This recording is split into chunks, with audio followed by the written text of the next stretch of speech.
Imagine, if you will, a peaceful Midwestern town. Quincy, Illinois. The kind of place where families feel safe and everyone knows their neighbors. Kids play outside without a worry. But then, on a February morning in 2023, that peace was shattered. A father, worried because he hadn't heard from his daughter, went to check on her. What he found was a scene straight out of a nightmare. It's a chilling reminder that appearances can be deceiving. That's right, this is CrimePod Castle's Twisted Crime series. Don't forget to like, comment, share, and subscribe.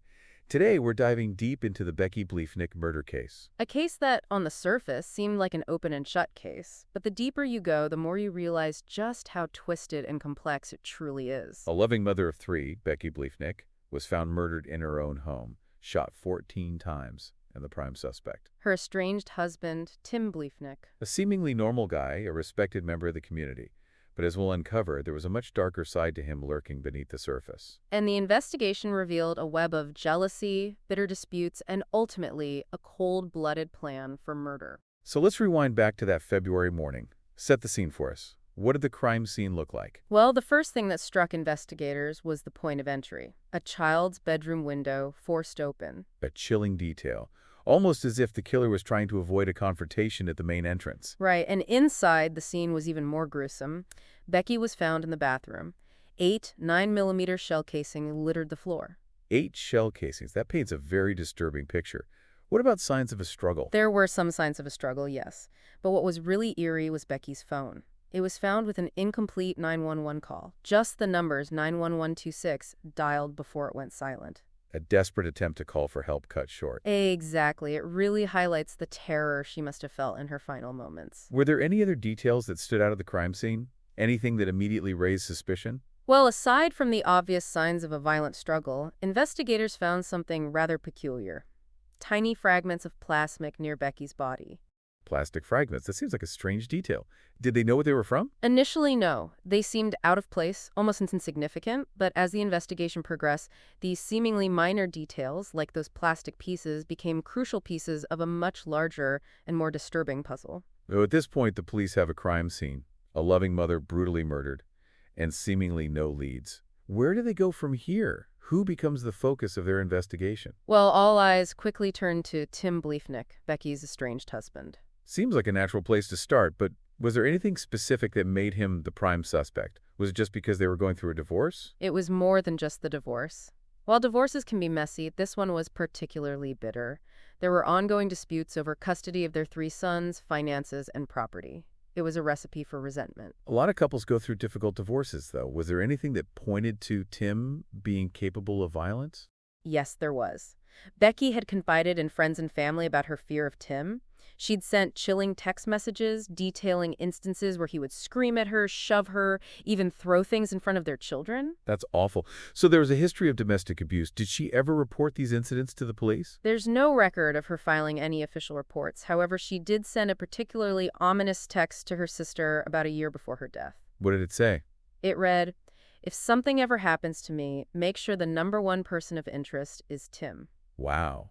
That's not just expressing fear, it's a direct accusation, almost like she had a premonition. With all this information coming to light, did investigators uncover any physical evidence linking Tim to the crime scene? They did, and this is where those seemingly insignificant details we talked about earlier started to become really important. Like the plastic fragments. Right. But let's start with the surveillance footage. Investigators obtained videos from neighbors' security cameras.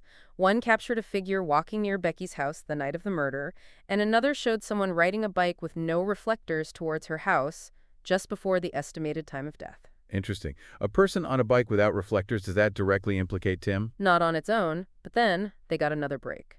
Following the trail from the surveillance footage, investigators discovered a blue Schwinn bicycle matching the one in the video, and guess what? It had no reflectors. And where was this bike found? Less than half a block from Tim's house. Okay, so now we have Tim being placed near the vicinity of the crime scene around the time of Becky's murder. But is that enough to arrest him? Not quite. The investigators needed more, and what they found next was even more incriminating. What did they discover? They delved into Tim's phone records and unearthed a series of chilling internet searches. What kind of searches? Searches like how to clean gunpowder offhands, how to make a homemade silencer, and even how to break into a house using a crowbar. Those are incredibly disturbing searches. Not exactly your typical Google queries. Not at all. And as if those weren't bad enough, there was one more search that really caught the investigators' eyes. What was it? How to search a VIN number and license plate. Why would that be relevant? Well, it turns out that just a few weeks before the murder, on Valentine's Day, a man Becky had been dating parked his truck outside her house. And guess what? Tim searched for the truck's VIN number. You got it. Just minutes after that truck was seen in Becky's driveway, Tim was online trying to track it down. That adds a whole other layer to this case, doesn't it? A layer of jealousy, obsession. It certainly does. This, combined with the other disturbing internet searches, really began to paint a dark picture of Tim's state of mind leading up to Becky's murder. So we have a motive, a bitter divorce, custody battle, and possible jealousy. We have Tim placed near the crime scene around the time of the murder, thanks to that bicycle. And then there are those very incriminating internet searches. Was that enough to arrest him? It was getting there, but the final nail in the coffin, the evidence that truly sealed his fate, came from the shell casings. What about them? The shell casings found at Becky's house, they matched the ones found at Tim's home. A direct link to the murder weapon. Exactly. With that evidence, the prosecution had a very strong case. This is already such a twisted story, and we've only just begun to unravel it. Stay with us as we continue our deep dive into the Becky Bliefnick case, exploring the trial, the verdict, and the aftermath of this heinous crime. We left off with the shell casings matching, placing Tim at the scene of the crime. That's pretty damning evidence. Did he confess when they confronted him with that? No, he didn't. Tim maintained his innocence throughout the entire investigation and the trial. He pled not guilty. Wow, with all that evidence against him, that seems like a bold strategy. It was a gamble, that's for sure. The prosecution had built a strong case. They focused on the bitterness of the divorce, all those disputes over money and custody, painting a picture of Tim as desperate and resentful. So they were basically saying he had the motive, and with all the evidence they had, it seemed like he had the means as well. Exactly. The prosecution laid out a clear timeline, using financial records, witness testimonies, and of course those internet searches to show that Tim had planned this. They presented evidence of his financial struggles. So maybe a financial motive as well, life insurance, avoiding alimony. Right. They argued that Becky's death would have been a financial win for Tim, and they brought in witnesses who testified about his controlling behavior, his anger issues. Building a picture of a man capable of violence. What about the defense? How did they counter that? The defense argued that the evidence was circumstantial. No one actually saw Tim at the crime scene. And those internet searches, well, they tried to downplay those, saying they didn't necessarily prove intent. Maybe he was just curious, stressed out, searching for things online. A desperate man in a tough situation just looking for answers online. Did that argument sway the jury? Not really. I mean, it's a classic defense strategy. Try to create that reasonable doubt. But in this case, the prosecution's evidence was pretty overwhelming. Those shell casings were the smoking gun. Yeah, hard to explain those away. So what happened? What was the verdict? The jury deliberated for only 4 hours before finding Tim guilty. Guilty on all charges, first-degree murder and home invasion. 4 hours. That's pretty quick. It sounds like they were convinced of his guilt. Yes, the evidence was pretty damning, and what followed was the sentencing. Tim Bliefnick was sentenced to life in prison without the possibility of parole. Wow. A life sentence. While the trial brought legal closure, I can't imagine what Becky's family went through. Losing their mother in such a horrific way and then seeing their father convicted of the crime. It's a tragedy on so many levels, and the children, those 3 boys, lost both parents in a way. They're now being raised by their maternal grandparents. It's a testament to the grandparents' strength, taking on that responsibility during such a difficult time. This case obviously impacted the entire community.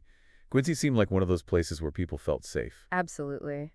This case shook the community to its core. They had vigils, fundraisers, and countless people came forward to support Becky's family. It really showed the power of community in times of tragedy. It's heartwarming to hear that even in the midst of such darkness, there was still that sense of community and compassion. But this case also brought some important issues to light, didn't it?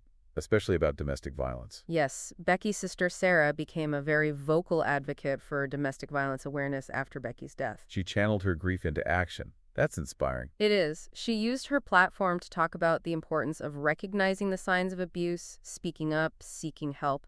She wanted to prevent other families from going through what they experienced. Such an important message.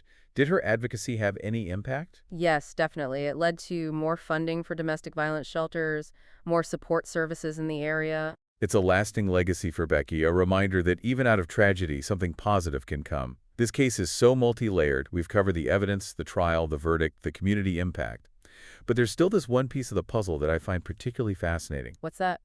The psychology of it all. What makes someone, a seemingly normal person, capable of such a horrific act? What was going on in Tim Bliefnick's mind? We've been unpacking this case piece by piece, the evidence, the trial, the impact on the community.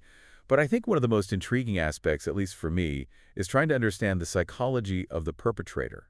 What drove Tim Bliefnick to commit such a horrific act?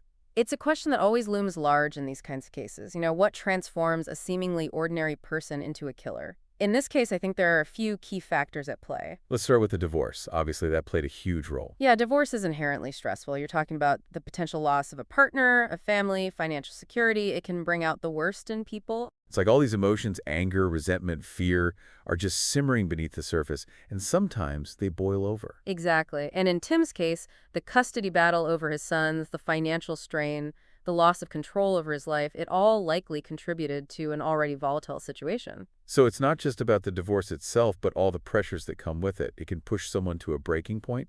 Not that that excuses his actions in any way, of course. Of course not. We're not condoning violence. But it's important to try to understand the psychological factors that might have led him down this path. Are there any specific red flags from a psychological perspective that stand out in this case?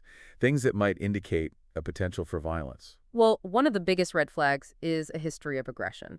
Whether it's physical or verbal abuse, if someone consistently uses aggression as a way to deal with conflict or exert control, it's a major warning sign. So it's like a pattern of behavior that escalates over time. Right. Another red flag is a lack of empathy. If someone has difficulty understanding or caring about the feelings of others, they're more likely to act impulsively without considering the consequences. And then there's the issue of control, which seems to be a recurring theme in this case. Absolutely. Abusers often have a deep-seated need for control. And when they feel that control slipping away, like during a divorce or a custody battle, they may lash out in an attempt to regain it. We definitely see that in Tim's case. The internet searches, the attempts to track down Becky's new boyfriend, it all speaks to a desire for control. Yes, those searches are particularly disturbing. They suggest a level of premeditation, a calculated plan to regain control through whatever means necessary. It's chilling to think about. This wasn't a crime of passion. It was a carefully orchestrated act of violence.